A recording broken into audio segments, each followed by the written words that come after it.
did one of those on the knee, right? We talked about the athletes as kind of a scour sort of test. So have the individual lie down on their back. Scour test is really good specifically for labral tears, deficiencies or breaks in integrity in the labrum around there. But we can also identify other types of problems in the joint, including degenerative joint disease. So the hip, where the complaints of pain are the side that we're going to test. So we're going to bring her up like this to about 90 degrees at her knee. And we're going to put a compression force through her joint just by leaning into it a little bit. In the book, it indicates we do something like this. Okay? You get internal rotation. No, nothing. Nothing at all. When we do that, though, really all we're doing is this inside of the labrum, right? That may tell us some things that we need to know. But what's even better, once we've done that, is to do a circumduction like this. Come all the way around like that. Still pressing the whole time. What I'm looking for is to feel or hear a click or a pop, which I don't. Your force is just downward? My force is right down into the joint. So if I'm out here, I'm pushing this way. And over here, I'm pushing this way. So I'm just following it around, and that's circumduction force.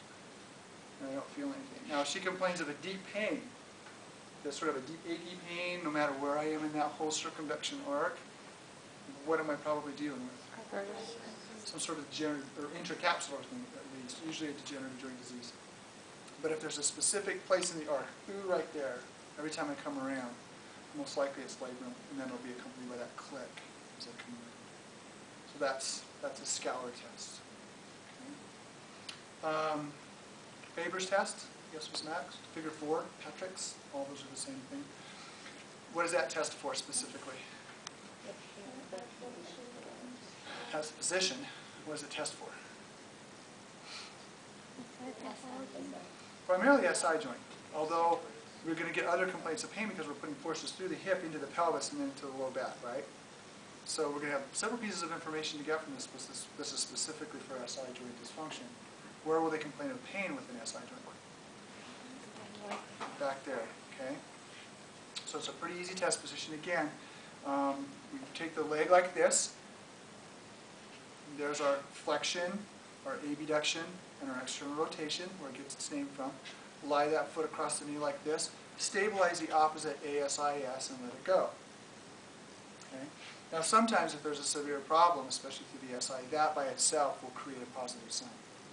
They'll say, ooh, that hurts. Where? Back here. Okay? Usually on the opposite side. Okay? Not always. Sometimes it's the same side, sometimes it's both. But most likely it's going to be on the side opposite where the leg is out like this. A little overpressure lets us stress it some more. What if she complains of pain right here? Probably soft tissue, maybe hip flexor, sartorius, everything kind of attaches around there, right? What if she says, ooh, deep pain, right in here? Something intracapsular or capsular right around the hip joint itself, probably, versus, ooh, it hurts back here. Okay? That's how you carry out that test. Right there. Positive sign is pain across the SI joints.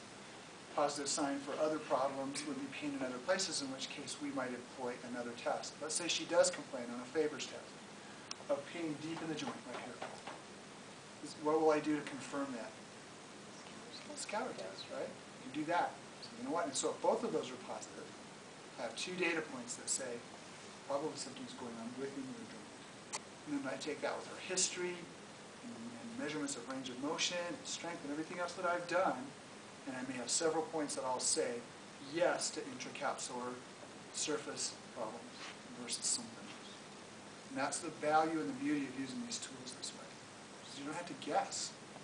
It's even better if you got an X-ray that comes later or an MRI that confirms all that. Then we're not flying in the dark, right? That's the purpose of using these tools this way. The Scour's test, when you're looking for a field in the bone, could you get actually something from the knee that, would you know the difference? I do. Yeah, you do. Because it feels different. In fact, when we went around one of your turns there was something in the knee right here, just your kneecap just rolling over there. And that's not the view at all. This is a distinct, I don't know how to explain it, distant feel. Patella was right underneath where I was applying my force. And I felt that, but I had to discount it. That's called artifact in testing. Trevor? Something that shows up in testing that is like a red herring. And if we follow that, we go out in the weeds somewhere. So yeah, you can, you just have to be able to distinguish.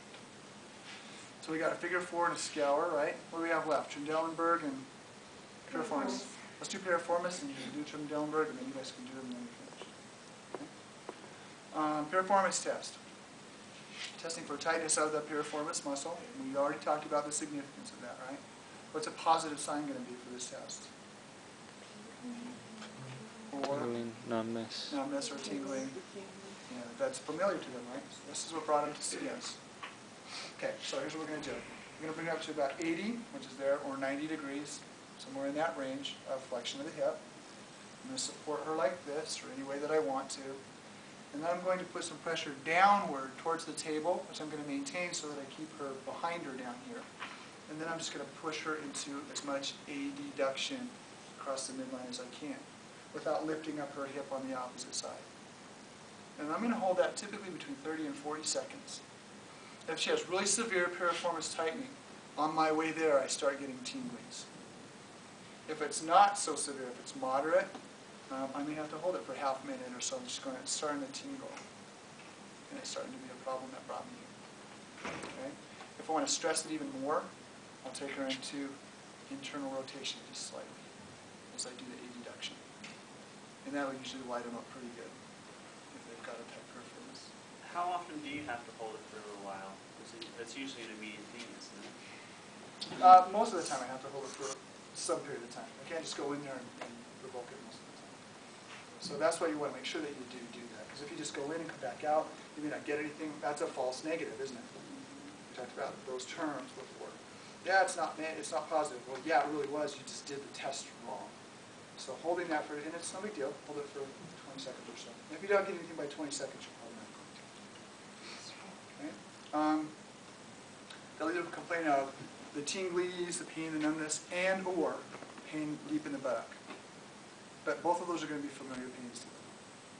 We will have provoked what Brown sees. So that's piriformis. Last one is Trendelenburg. We have them stand for that. I usually have them stand where they can have just fingertip touch on something so that they feel stable and they don't, fall over on me. I'm making sure that they don't support themselves through that. And then all we're going to do is the side that we want to test. Let's say that we suspect weakness of what muscle? Gluteus medius. If I suspect it on the left side, I'm going to have her raise just her right leg. So she just bends her knee behind her like that. And that is a positive or negative, what you just saw? It's a negative. Very negative, right? And relax. Okay? Let's do it again. You actually saw the hip goes up slightly, right? Which we said was the natural motor accommodation for lifting the limb up. Because the reason we do that when we're upright is to get our leg through.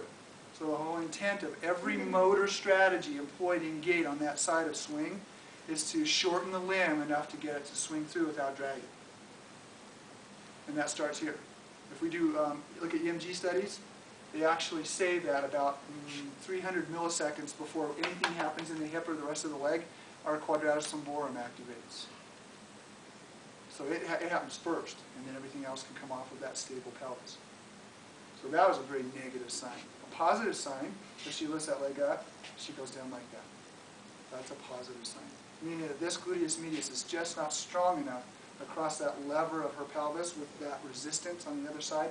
It's not strong enough to hold that up. Okay?